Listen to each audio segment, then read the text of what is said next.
সংবিধান সংস্কার প্রক্রিয়া, বিচার বিভাগের বিকেন্দ্রীকরণ সহ মৌলিক কিছু বিষয়ে রাজনৈতিক দলগুলোর মধ্যে এখনও ঐক্যমত হয়নি বলে জানিয়েছেন জাতীয় ঐকমত্য কমিশনের সহসভাপতি অধ্যাপক আলী রিয়াজ।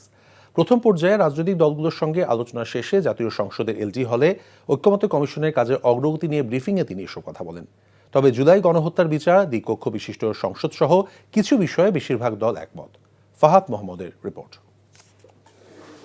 রাষ্ট্রের গুরুত্বপূর্ণ সংস্কারে রাজনৈতিক দলগুলোর সাথে প্রথম ধাপের বৈঠক শেষ করেছে জাতীয় ঐকমত্য কমিশন। খুব দ্রুত দ্বিতীয় ধাপের আলোচনা হবে বলে জানান কমিশনের সহসভাপতি অধ্যাপক আলী রিয়াজ।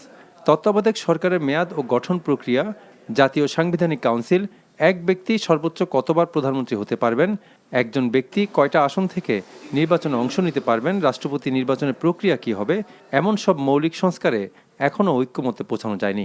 কোন কোন বিষয়ে সংস্কার প্রয়োজন সেগুলোর ব্যাপারে এক ধরনের ঐকমত্য এসে একটা জুলাই সনদ তৈরি করতে পারে, তাহলে সে সময় এটি বাস্তবায়নের প্রক্রিয়ার প্রশ্নটি আসবে। এবং আমরা আশা করি রাজনৈতিক দলগুলো যেহেতু সংস্কার প্রস্তাবের ব্যাপারে অকুণ্ঠ চিত্তে সমর্থন জানিয়েছেন, বারবার জানাচ্ছেন, তাদের যে কমিটমেন্ট সেটা প্রকাশ করছেন, একটা পথ তারা নির্ধারণ করতে পারবে। দেশকে 4টি প্রদেশে ভাগ করে প্রাদেশিক শাসন ব্যবস্থা চালু করার বিষয়ে বেশিরভাগ দল একমত হয়নি বলেও জানান ডক্টর আলী রিয়াজ। তত্ত্বাবধায়ক সরকার পুনঃপ্রতিষ্ঠার ব্যাপারে রাজনৈতিক দলগুলোর ভেতরে কোনো রকম দ্বিমত নেই। দ্বিকক্ষ বিশিষ্ট আইনসভা গঠনের ব্যাপারে অধিকাংশ দল নীতিগতভাবে একমত হয়েছে।